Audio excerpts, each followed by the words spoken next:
Hello Cave Dwellers, it's 1992. The film Memphis Belle stirred up interest in the B17 just 2 years before, and Microprose are cashing in with their latest game. A flight sim with a twist which tips its hat to developer Sid Meier's silent service games, also in the Microprose stable. And while this is largely a serious sim, there's also cinematic influences such as the director mode and over-exaggerated oil leaks and flames which owe a debt to 1990s film. We're welcomed by the same sexy nose art as is on the European box. Wait for the cheeky wink, here it comes. Oh, saucy. The US release had a slightly different box, which is just as nice, and here it is. Once in game, we need to use the manual to bypass the copy protection, so we'll go ahead and type that in. And then we get our choice of 6 bombers to play with, each with its own crew. So we'll go ahead and reset the first bomber there. First of all, we put the pilot's name in. That's yours truly, obviously.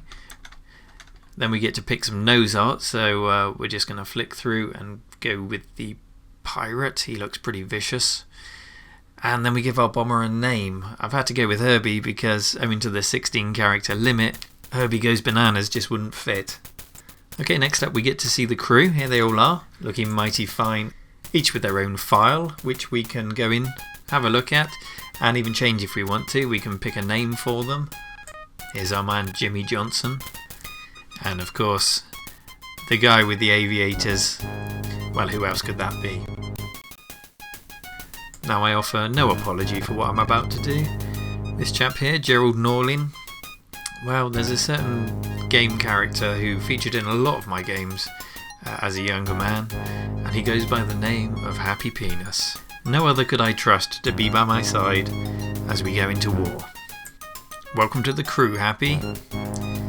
Then we need to know what our mission is, and in actual fact the goal of the game is to complete 25 missions. Once you complete 25, you've earned your ticket home, just as the crew in the Memphis Belle did. Incidentally, it was a crew of a plane called Hot Stuff who were the first to do that, in a B-24. Who says video games don't teach you something? Each of those 25 mission objectives are short and to the point, a primary and a secondary objective. Bomb the hell out of them and make it home alive. And the briefing room also gives us a map, and then a reconnaissance film, which is actually more than just a gimmick. You need to watch this to be able to identify your target from the bombardier's view when you make it there, if you make it there. Right, you get the idea. What, tally-ho, let's get in the plane. And here we are. The green comms box you see is how your crew communicate with you and the outside world, providing your radio man is in his chair, which he's not, so let's plonk him there. Then we can get the engine started and show you the plane while we taxi to the runway. It's in the compartment view that we can assign crew to their positions. From front to back they are Front Gunner, Bombardier and Navigator, Retro Man Cave and Happy Penis, the pilot and co-pilot, as well as the top gunner, our man on the radio, and with a person selected it's these icons that you can click to assign them to their positions. Moving back we've got the heavy guns with the man in the bull turret, the starboard and the port guns. And finally, right at the back is the tail gunner who gets to wave Blighty goodbye in the hope that he will actually see it again. What I'm doing now is using these left and right arrows to move the selected crew member around inside the plane, and I'll show you again later why you might want to do that. But let's put him back in his gun for now. And through the magic of the time skip feature, we are already at the end of the runway and ready for takeoff. There's really 4 view types in this game. You've seen the external view, you've just had a tour of the compartment view. The window view is the first person view, and then there's the instrument view, and every crew member has these views. So here's the pilot's instrument view. We hit I to see this, and we've actually got 2 keys to scroll left and right because there's 3 screens of instruments here, which is really the only way they could fit all of the instruments in at such a low resolution. But they're all useful, they all work, and they all add something to the game. Let's skip ahead to the fun stuff now and show you how the combat works. So we'll hop in the top turret, and I want you to take notice of the little computer icon at the top left hand corner.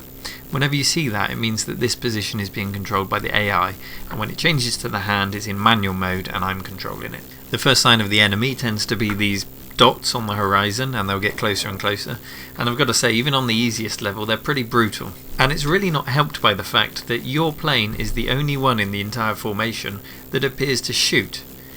Every other plane is just a sitting duck and it's your job to defend them. The only reason I can think that it's this way is just down to computing power. Maybe it couldn't handle it in 1992. It's certainly not this way in the sequel, which we'll come to later. We've had our first casualty in that wave of attacks, and it's Bruce. So this is where we dive back into the compartment view and we shift the crew members around. In this instance we need to apply some first aid to Bruce. So we pick up Man, take him out of his position. We're going to take Happy, move him to the compartment he needs to be in, and hit the first aid button to start applying first aid.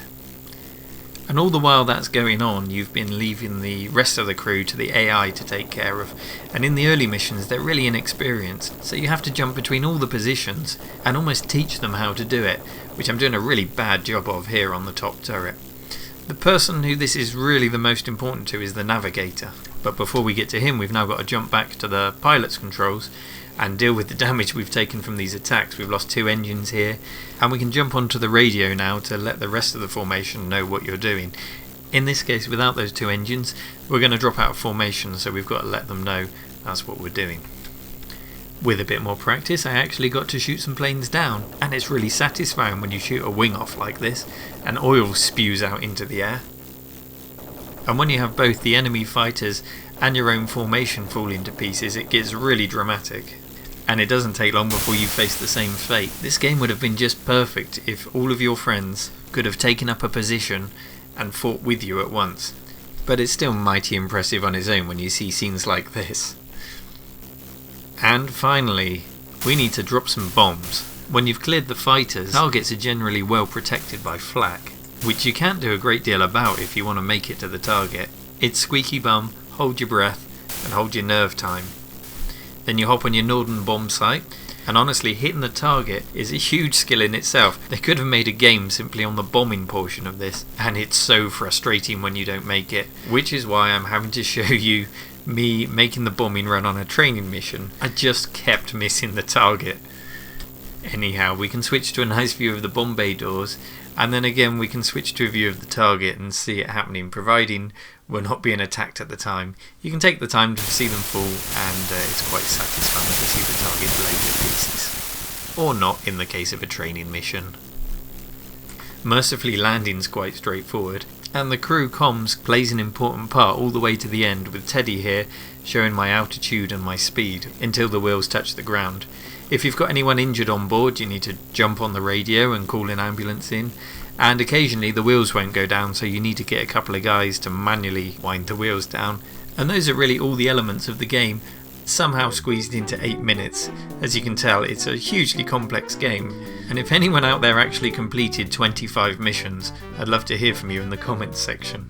The game was followed up in 2000 by another Microprose release, B17 Flying Fortress The Mighty Eighth, which is more of the same.